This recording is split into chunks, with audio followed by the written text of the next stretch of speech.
This podcast is hosted on podhome.fm, the most modern podcast hosting platform. Podhome offers unlimited episodes and podcasts, and unlimited use of Podhome AI, which generates transcripts, clips, chapters, title suggestions, show notes, and much more. And all of that for just $15.99 a month or $185 per year. That's a steal. So go to podhome.fm and start your 30-day trial now. And enjoy the show with Joe.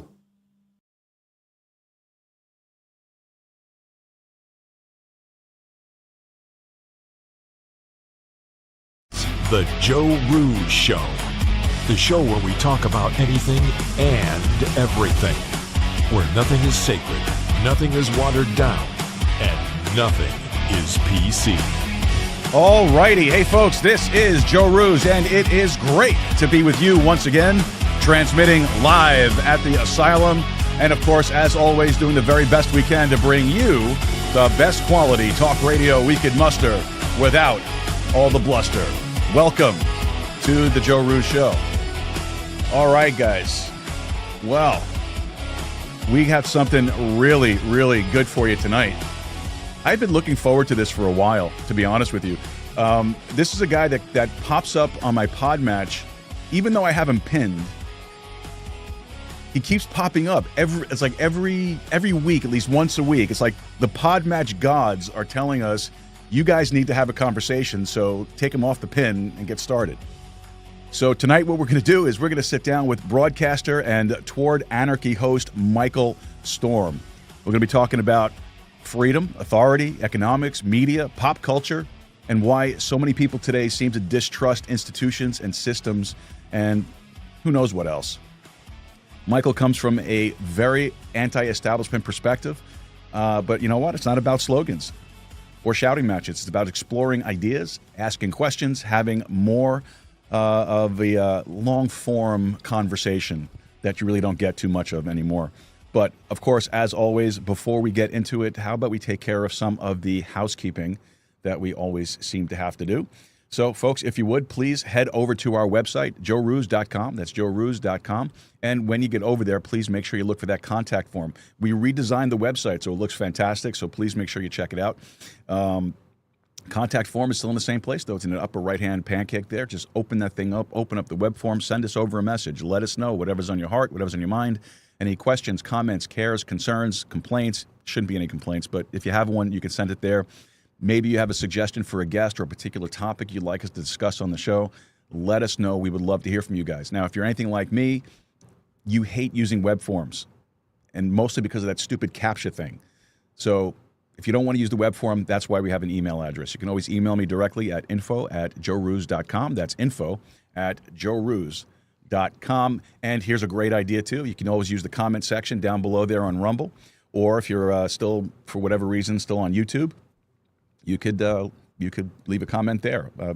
We'll get to it, but our home base is Rumble. So come on over to Rumble. It's a beautiful place, beautiful weather, always crystal blue skies with 75 degrees, white billowy clouds, the palm trees swaying in the cool breeze. It's gorgeous. Come over to Rumble.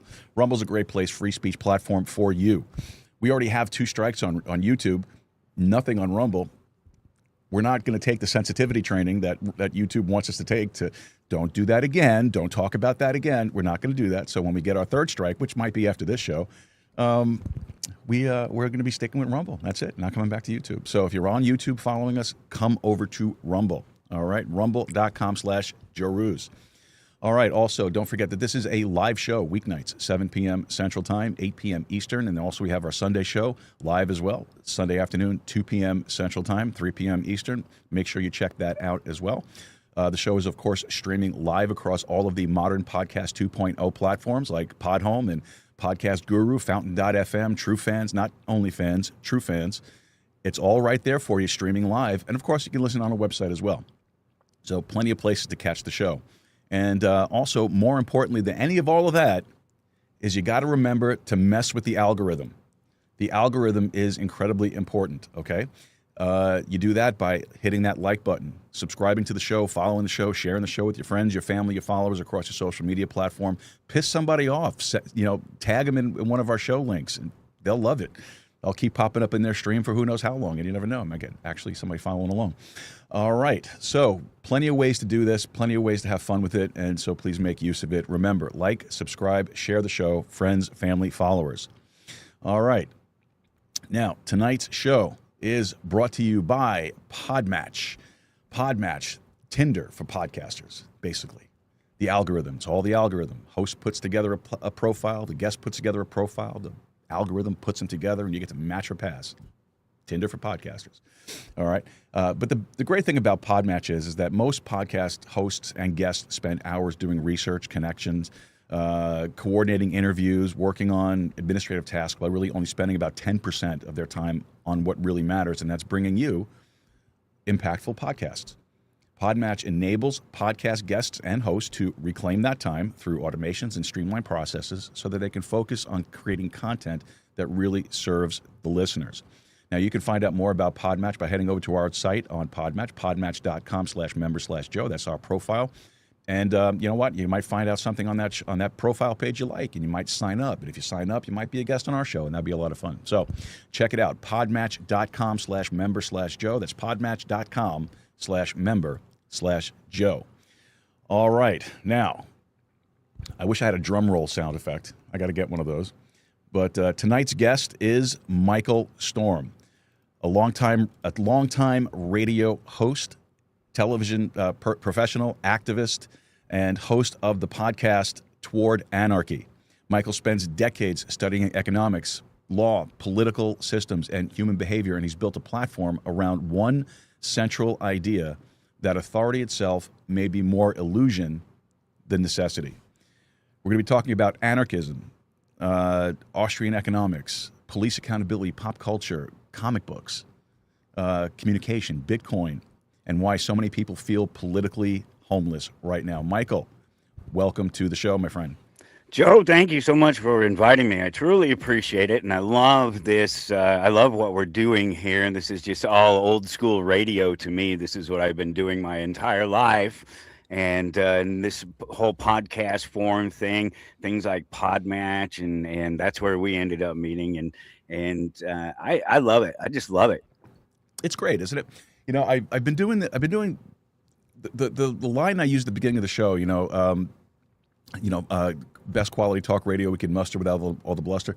That's a throwback to a show I used to do when I lived in New York. I'm from New York originally, not from Texas, but I did an internet radio show with a bunch of friends, and that was one of our taglines. So that's kind of a hat tip, a throwback, whatever you want to call it, to those days.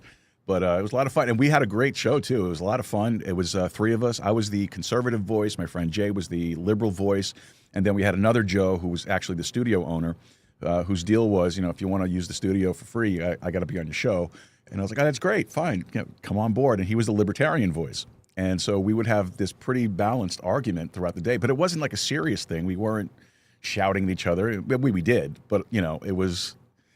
We're just three friends hanging out, just disagreeing over minor things, but we laughed more than we argued. You know what I mean? It was more of a fun thing and poking fun at politics and the establishment, even, for myself as a conservative voice. I find a lot of ridiculousness in conservatism these days. I find a lot of ridiculous in all the political parties these days.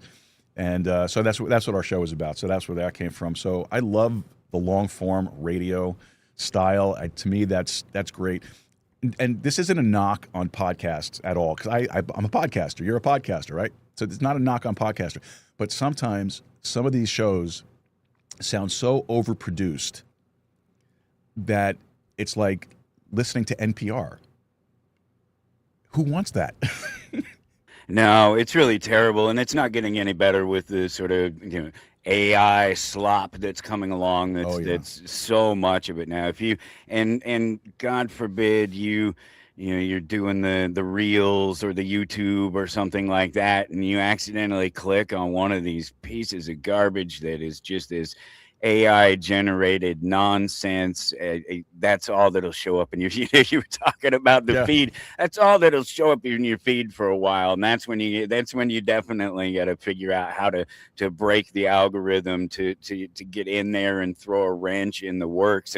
And just doing so on YouTube and successfully doing so will give you a clue on how you can do it in the other spaces, in the other places, just like you were talking about. I think it's a great thing. I think it's amazing. And when it breaks through, when a good idea breaks through and comes through all that noise, because there's just so much noise out there. As an old school radio guy, that's the thing that gets in the way, right? It's all of these other things, the overproduction, the star power. A lot of that is really obnoxious. Just stars talking to stars about star stuff. It's rich people bitching at rich people, right? And that's it. And that's about the sum of it. And so when something solid, something good with information comes through, I love what you're doing there and talking about, because I don't even do it a lot. It's a tough thing to do, to really find solutions. And for myself, things are so easy. And because I don't make them hard, I don't make things more complicated than they have to be, and I'm not afraid to dive in head first to get things done. And so things are really easy for me, but I realize the rest of the world, it's not that easy for them, and they have these, whatever it is, whatever it is that they've been through in their life, whatever limitations, struggles, what have you, that they've been through, that they're dealing with, that is an impediment to their moving forward. Then they hear somebody talk about how easy it is to just let go of these things, to just push it all aside and forget about all of the nonsense and all the insanity that's going on out there. Just shut off that noise, and they think, how do I do that? How am I ever going to do that when I have so much on my plate? And when somebody like myself, like yourself, and there's so many out there that are really working hard, putting in the work, doing everything that they have to do for themselves. I do my show for myself. My show, I've said it from the beginning. It's me doing what I've done for years. It's me having a conversation and me bettering myself by making sure I have the conversation, that I know what's going on, that I'm able to talk about it, and it exercises my brain and my mouth at the same time. Well, that's a mouthful you said right there, brother. I agree with you. One of my little pet peeves is when you listen to some of these podcasts, and again, like you said, the celebrity class, all sitting there in these lavish studios that they didn't even pay for. That just because of their name, they got these beautiful, magnificent studios with the best quality equipment you could possibly imagine, and all they do is sit there and complain.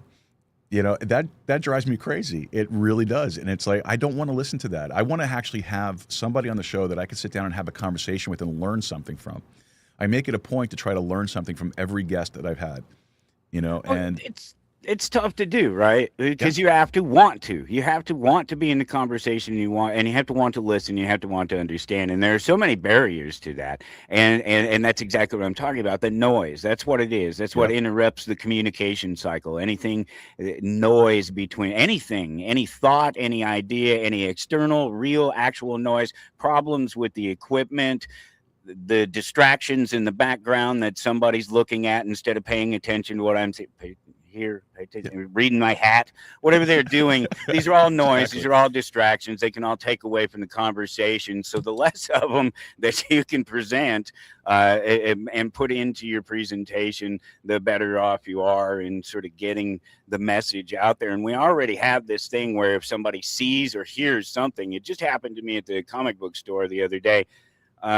Because we're there and it's sort of empty, there's only just so many people coming through the shop at a time, and only really during certain times of day and certain days of the week, just like any other business.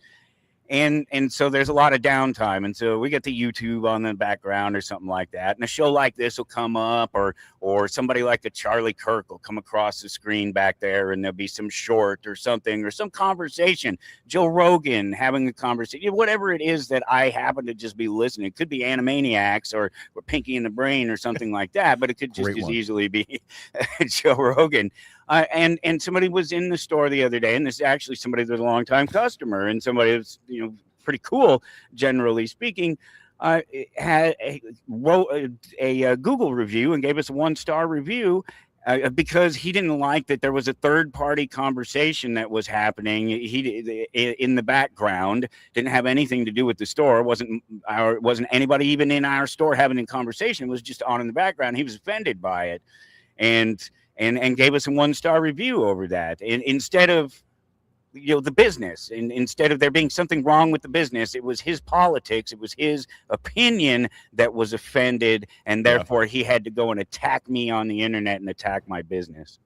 Yeah, I know what you mean with that too. I got my first 1-star review on the podcast not too long ago, and it bugged me, man, because, and I'm going to tell you why it bugged me, because it was obvious if you read the review that this person did not listen to any episode at all, that they based their review off of my show description. You could easily tell that, and that bugs me. If you're going to do something like that, at least have it be relevant to what you're actually talking about.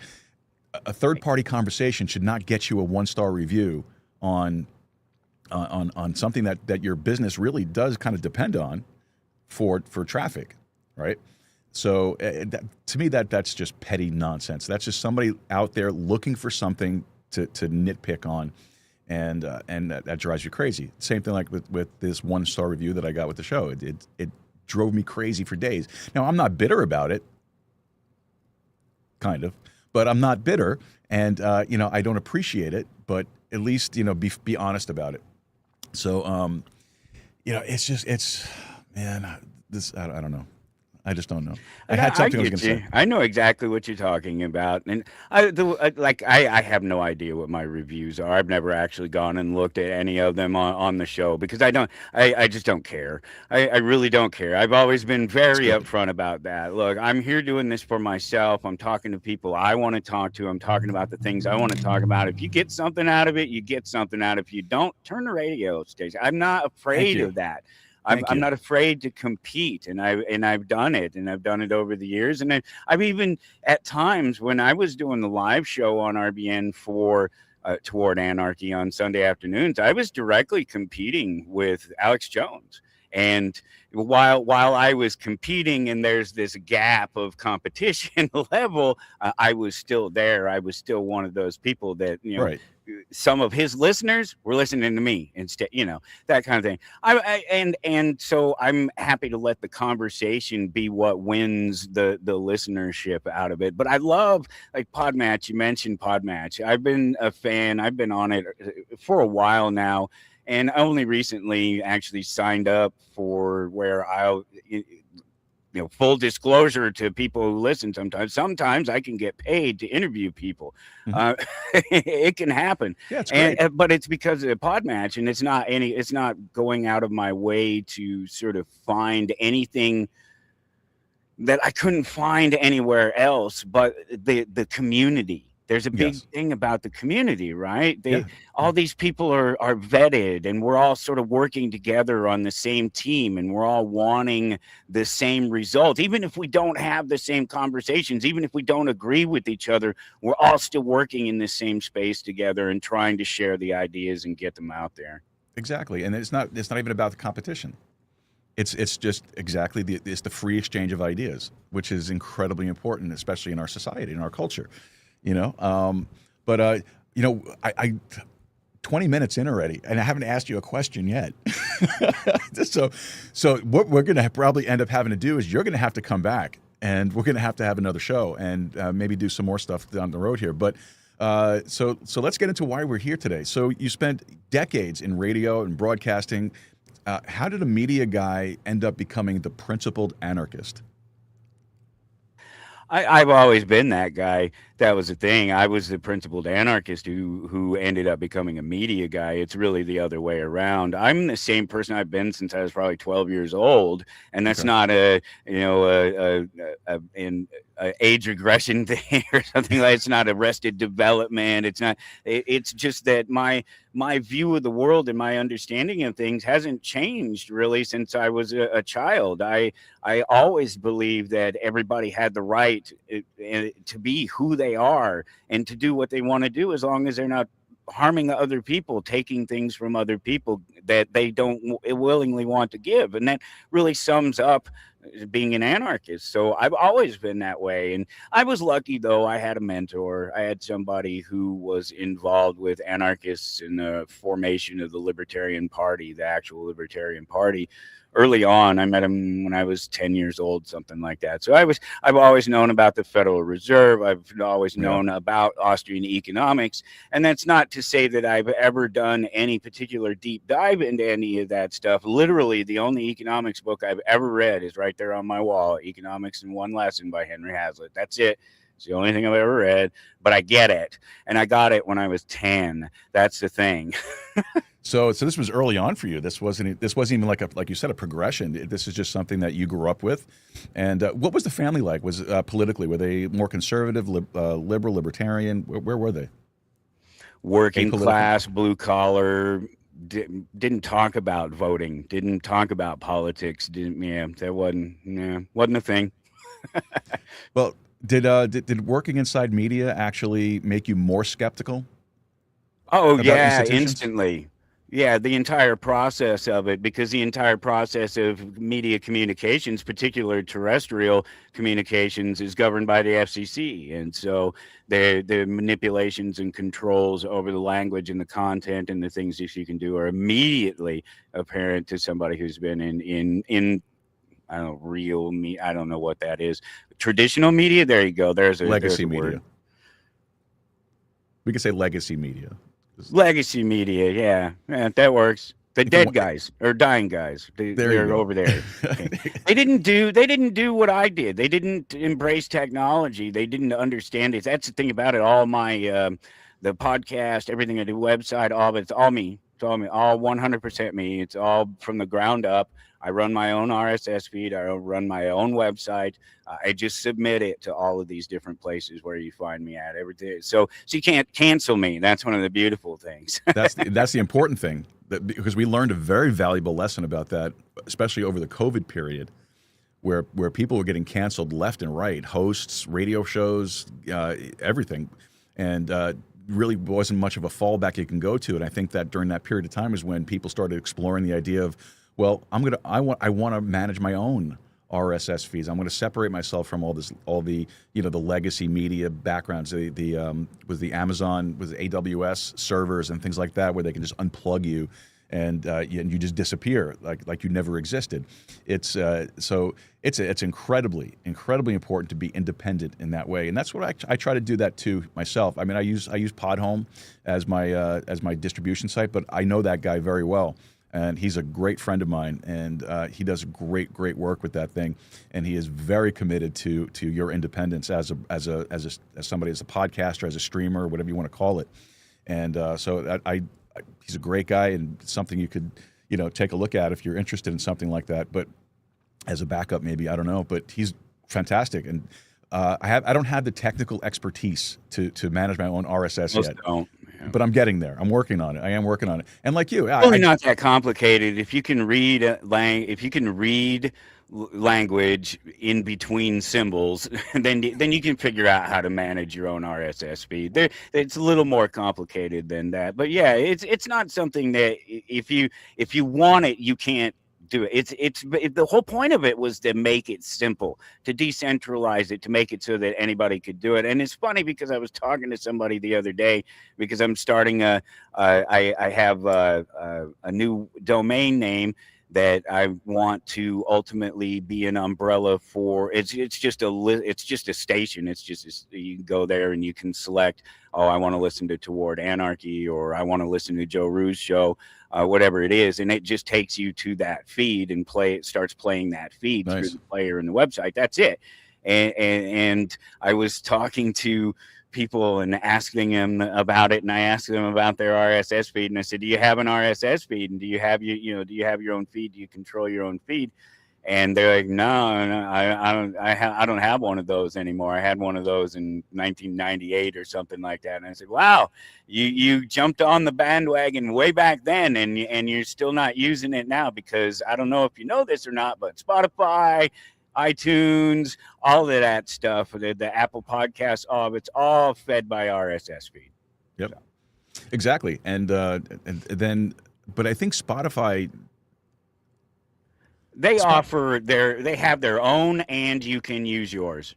Right, and but also Spotify does things with your RSS feed as well. They monetize it, and you don't get any benefit out of it whatsoever, and which I think is ridiculous. For a while there, I wasn't posting on Spotify, because of that. I'm on there right now, but I don't promote it. I don't push it. I'd rather direct folks to the modern podcast apps, like I mentioned at the start of the show. Podhome, my host platform actually has their own native podcast player, so I prefer to use that. But also like Podcast Guru, Fountain.fm, TrueFans.fm, Podverse, all these great modern 2.0 apps that do so much more than the old school podcast apps.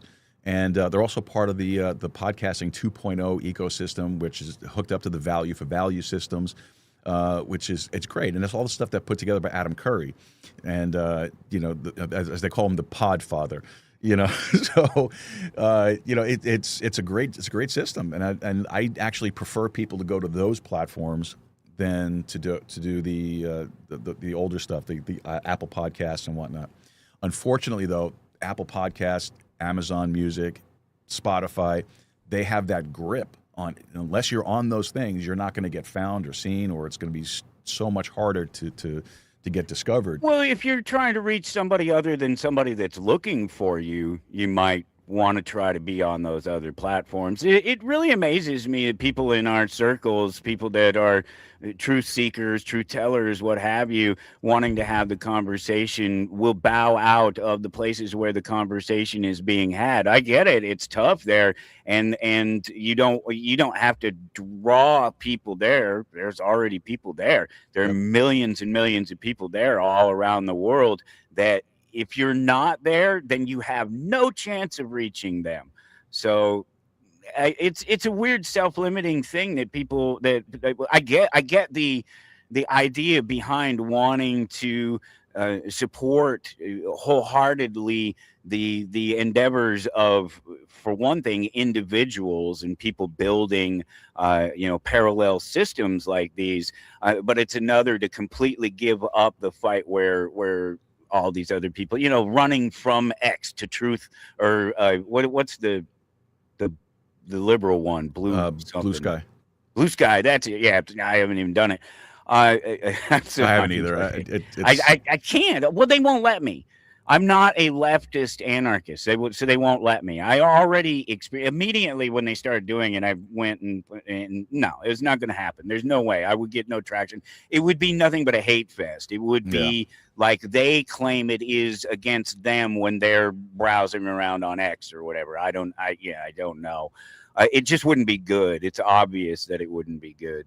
Right. Yeah. No, I agree with you. Now, interestingly, like I've grown up as a conservative. I've always been a member of the Republican Party. Not that really matters to anything, because Republican Party is not the Republican Party that it was when I first joined it, and it's not the Republican Party it was at its conception.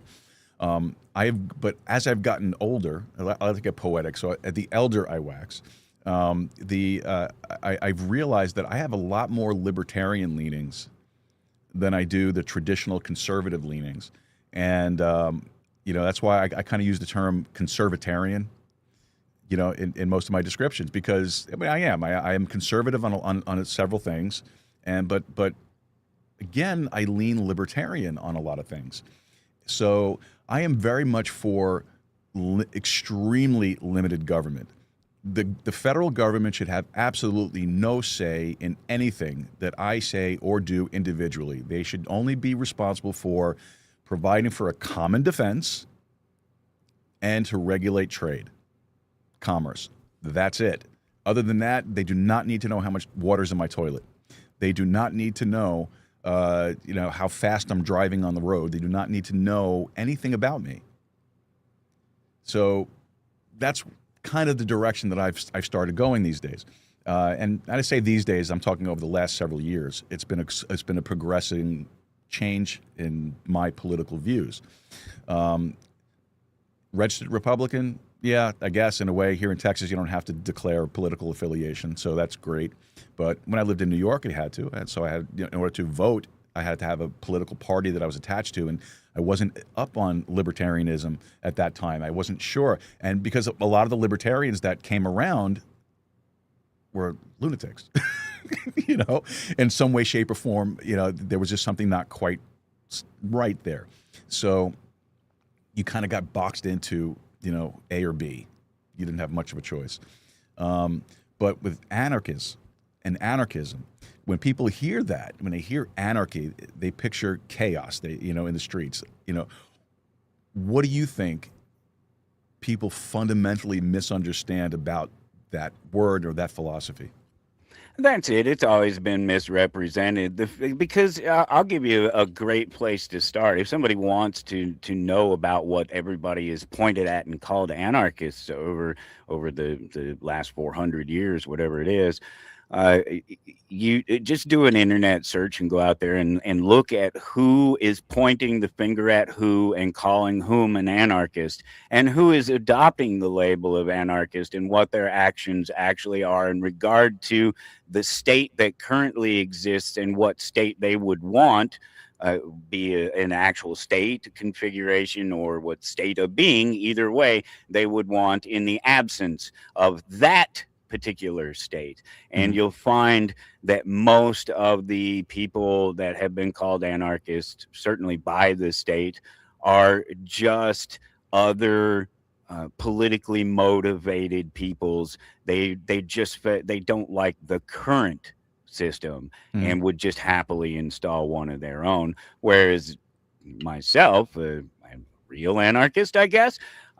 I wouldn't, you don't replace cancer with cancer. Somebody said that. I don't know who it was, but you don't take out one cancer and put back another. There was something you said that it clicked with me immediately when you mentioned it, because you talked about the minimal use for a central authority, the federal government, and the common defense, which is one that's hard to argue. Even from an anarchist standpoint, I get the idea of voluntary common defense. It seems like a really good idea. But then you went on to talk about managing commerce. You said something about managing commerce, and then you followed that up by saying that the government doesn't need to know how much water is in my toilet, or how much water is being used by my toilet, or something like that. And that's actually their basis. The second power you gave them there is actually their basis for controlling the water that's coming through your toilet, because the waterways they're not just in one state, they're not just in one place, they go through multiple states. And so they use the Commerce Clause, they use controlling commerce as a way to control water usage. But I just had to bring that up because it just, those 2 points just mesh so perfectly together. Well, yeah, exactly, and and that's the original foundation of the general government, as our founding generation called it.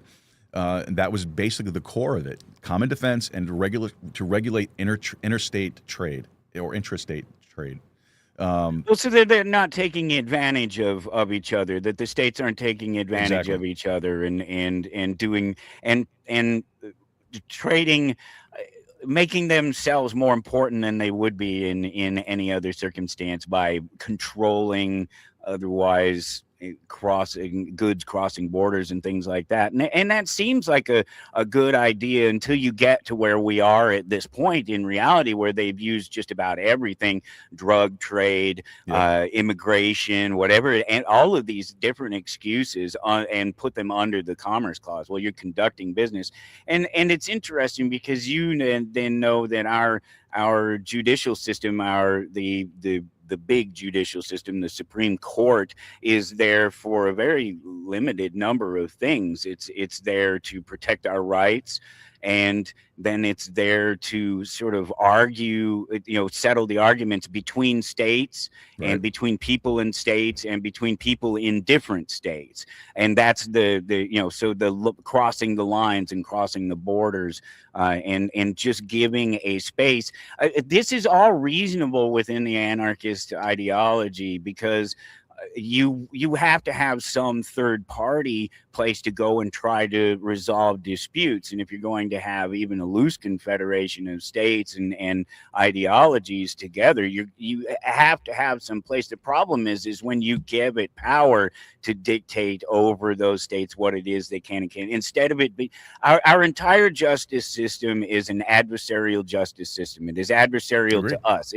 It makes us victims of it instead of keeps us from being victims of other people by giving us a third party to go and resolve our disputes with. Yeah, no, I agree with you totally. It's an abuse.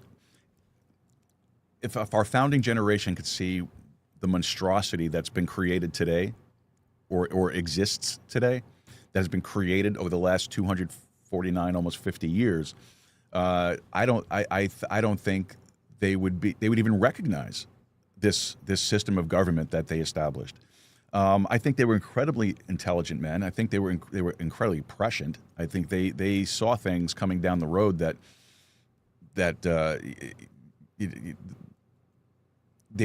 even though they saw it, they would still be surprised at it, that we accepted it. The federal government has become so overreaching and so intrusive, and so, like you said before, the Federal Communications Commission regulates the airwaves. Just think about that. You're regulating airwaves. Yeah, exactly. I'm in the process of going for my ham radio operator's license. Why do I need one of those? Explain that to me. Why do I need a license to click a button on the side of a device or a desktop device and say, hello? Why do I need a license for that? Yeah, I have a radio operator's license. I've been in radio long enough that I actually had to get one. I have a FCC authorization to broadcast on the airwaves. You don't actually have to have one of those anymore. But the ham radio thing, I guess you still do have to have some kind of, yeah. I never got into ham radio for some reason. It seems like a no-brainer, but I never did. I guess because the internet came along, and I said, well, I can reach more people over the internet than I can even on ham.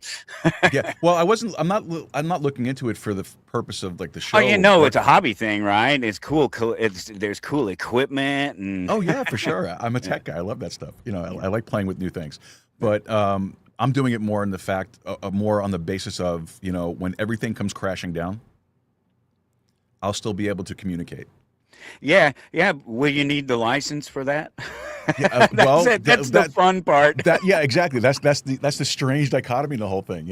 When the government's gone, do I really need to have the license for it? But until that happens, that happens, you do. Yeah, I have to have a license, which is ridiculous, absolutely ridiculous. But it is. That's no other word to describe this whole disaster that we're living in. It's crazy. It's ridiculous. Now your show, because I'm watching the clock here. So Toward Anarchy, it's been running for years. What originally came up, or what originally made you decide to launch this thing? A number of things. Obviously, the whole radio connection is there, but I'd done a little show a number of years back. I don't know, 2011, something like that, for this same network. But it was for We Are Change Colorado, and so it wasn't really my show. It was a show about us and what we did there, and Okay. Then that went away, and then a number of years later, I was just sitting here one day, and message popped up and said, "Hey, you remember me? I run the board at this network, and would you like to come fill a slot for us? We have a couple hours on a Sunday afternoon. We need somebody." And I said, sure. I've been kicking around this idea. I'd already had the idea of Toward Anarchy, the Toward Anarchy idea itself goes all the way back to the founding of the Libertarian Party. I mentioned earlier that I had this mentor at a young age who was an early member of the Libertarian Party. He was pre-Libertarian Party member. He was like the seventh person in the Libertarian Party, literally the seventh person registered. It started right there in my backyard where I grew up. He was a part of it. He knew David F. Nolan. And it was David who suggested in some pre-party newsletter exchanges. I wish I still had the newsletter. It was in Ken's library, and I think Mises probably got his library. It was a pre-party conversation in some newsletters that they were exchanging, where David said, we want to start a party. This Libertarian Party, and its logo should be the anarchy A with an arrow pointing through it, and the motto should be Toward Anarchy. And because that's the world's smallest political quiz, the little triangle thing they do, the libertarians do that now. Well, originally it was a square grid that David F. Nolan came up with. And if you took that square grid and put an A in it and then drew an arrow towards this quadrant over here, that was the maximum point of personal and economic liberty where they joined. And that was Toward Anarchy. That's the point of anarchy. The maximum level of freedom, and you can still see that actually if you go look at the logos of some of the parties in the different states. You'll see the arrow in it. That's interesting. Yeah, and it's funny because I know that quiz. I took that quiz. Yeah, right. Yeah, everybody's done it. They twisted it. They turned it from it, so now it's toward being a libertarian. But they actually are both wrong. Sorry, David. They're both wrong. Politics is a straight line. Slavery, anarchy. Everything else in between is just some lesser form of slavery. Yeah, that's a fantastic point. I'm going to have to steal that from you at some point. But that's great. It really is. It's not original, by all means. Well, listen, that just goes back to what Solomon said back in the Bible. He said, there's nothing new under the sun. If you thought of it, someone thought of it before you. So, no worries on that one. So, looking back over the time you've been doing your show, have you had any guests on the show that influenced the way you think, one way or the other? Kind of. Yeah, in an interesting way. So I grew up, in this libertarian sort of enclave there, and knowing these individuals and knowing of them and their party and all that. I read a couple of books by Sheldon Richman, Your Money or Your Life. They're thin little books on just sort of various political and economic topics that he's written over the years. And I had read a couple of them because they were in Ken's library, and they interest me because of the titles. And all right, those are really interesting. I read Bastier's The Law. That was another one. And then Hazlitt's Economics in One Lesson. And that about sums it up. But I was able to interview Sheldon Richman. I had him on the show, and so that was kind of cool. It would be great to have Henry, but he hasn't been around for a while. Yeah. Well, I recently had Dan Berman. You know who Dan Berman is? The taxation is theft guy. And I had him on the show. We had a really great conversation. It was really very interesting, very informative. I got a bunch of his stickers, and I've been going around slapping them on everything. As a matter of fact, I just packaged something up to return to Amazon, and I used one of his stickers to seal the box. So, and he really influenced a lot of my thinking on taxation and taxation policy and such as well. So and you only get that through this medium. Really, you do. Because you're not going to get someone like a Dan Berman on, legacy shows. You're not going to get him anything like that. You're not going to get people that you and I have been talking about on mainstream TV, mainstream radio, mainstream podcast, it's not that they won't do it. It's that those places will take what they've said and minimize it and shrink it down and to try to package it into this small space, and it just doesn't work. Yeah, no, exactly. They're not given the full opportunity to express what they need to express, or at least present an alternative view to a particular subject. So that's what this medium is great for. And again, I've met people on this show that, and just like you have, that I never probably would have met anywhere else. You know, a guy like you. When am I going to bump into a guy like you? You know. I don't know. I don't think I'm a dime a dozen, but I'm out there. I'm definitely findable. I've run into a few over the years. I got lucky, and my best friend, my quote unquote best friend, the one guy I've known probably the longest in my life and hung out the most with, and he is a free thinker too. You know, and I don't know that everybody gets that opportunity even from such a young age. I mean, again, back to preteen years, my understanding of our system and the way things are today, and who we are in place in that place in space too. Agree. I agree with you. Now, you also mix politics with comic books, movies, wrestling, pop culture. Why do all those worlds fit together for you? Well, because they're all about drama and a performance, right? They're all about putting on a great big show and entertaining everybody. It's all about entertainment, right? Politics is one of the biggest forms of entertainment out there. Can you figure out who's putting on a show, who's putting on arrears, and who's all of them. It's all just one great big show. And I grew up with comic books. I started, I think, probably 9 years old, I would imagine, when I picked up my first comic book, and I was hooked from then. I was good to go. What was your first comic book? There's something for everyone there. Yeah. I mean, one of the books that's up here is a 1964 called Anarchy. and it's mostly leftist drivel in a lot of sense, which a lot of anarchist stuff is. But in there are the nuggets and truths of freedom. Yeah. What was your first comic book? I believe it was G.I. Joe #1. And so you're looking at 1982. So I would have been 9 years old. Wow.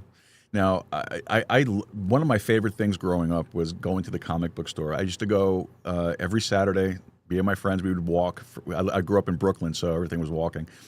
So we would walk from the neighborhood to the neighborhood comic book store, and we would stay there all day long.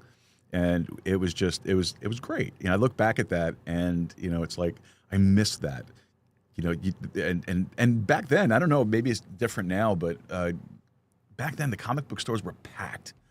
It was always busy. There were always people there. It was never like just a sparse crowd. It was always busy, always packed, and that's where we all went to hang out. And some of the best memories I had hanging out in the comic book shops. I used to have a very extensive Spider-Man collection. That was my one of my favorite comics. And where they are, I have no idea what happened to them. I remember storing them at my parents' house, and I did everything. I had the plastic, the acid-free boxes, the acid-free backings, all that stuff. And I had probably about 8, maybe 10 boxes of comics, all different types, and gone. I don't know what happened to it. I don't know where they are, and I kicked myself for it, not keeping better track of them, because not only for the value that some of these comics would probably have today, but just the memories behind them. I think people kind of look at comic books in some ways, not all, but in some ways, as it's a kid thing, it's a childish thing. No, it's not. It's more than that. There's more to it than that. Yes, it's a fantasy world. Yes, it's an escape from everything going on around you throughout the as you're reading those things. But that's the whole point of it. It's an escape. It gets you away from the headaches, the drama, the nonsense of the real world, and puts you in some place where, even though it's fantastical, still somewhat makes sense. Yeah, that it's something of a misnomer about comic books. It's always been that way. It's always been suggested that comic books are written for kids, and it's just not true. Comic books are written by adults for adults. They're adults who are living in the same world that all the rest of us adults are living in. And so they're talking about the same things, the same political problems, the same social problems.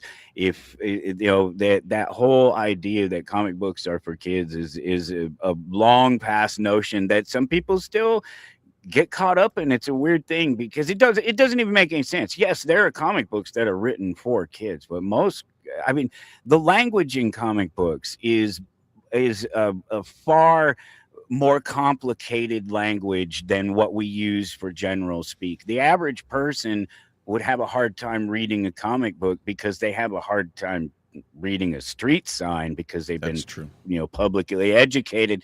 But no, the thing about the comic books is there's something for everyone there, and there always has been. There was a thing called Comicsgate here a few years back, and it's a thing that's still going around.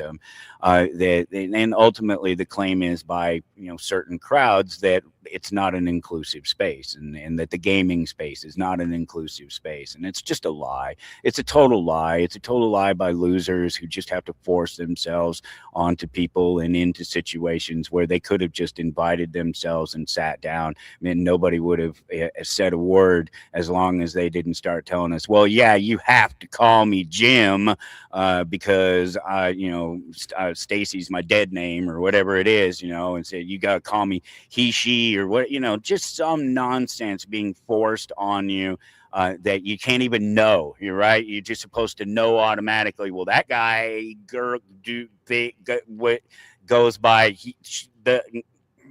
Yeah, I know. And they did it to us. That's what I'm talking about. The same thing that happened here in society, in reality, happened in comic books. It happened in these other spaces. And so, don't deny yourself some great entertainment and some quality reading because you think comic books are superheroes or for kids, because there's something for everybody. And the superhero stuff is the least interesting of it. I think so too. I love graphic novels. I love graphic novels. I think and it's not just the storytelling; it's also the artwork, the talent that goes into it. And I know the trend now is it's more computerized. They're using the computer to draw these things out. But when you get to see a hand drawn graphic novel in comparison to a computerized one, what a difference! I mean, I prefer the hand-drawn stuff. I mean, there's, and that's going to sound weird to some people. I think you probably understand what I'm going to say. There's more connection between a hand-drawn than a computer-generated. There's more emotion. There's more feeling behind it. There's somebody actually putting themselves into the development of that character on that page. So it's.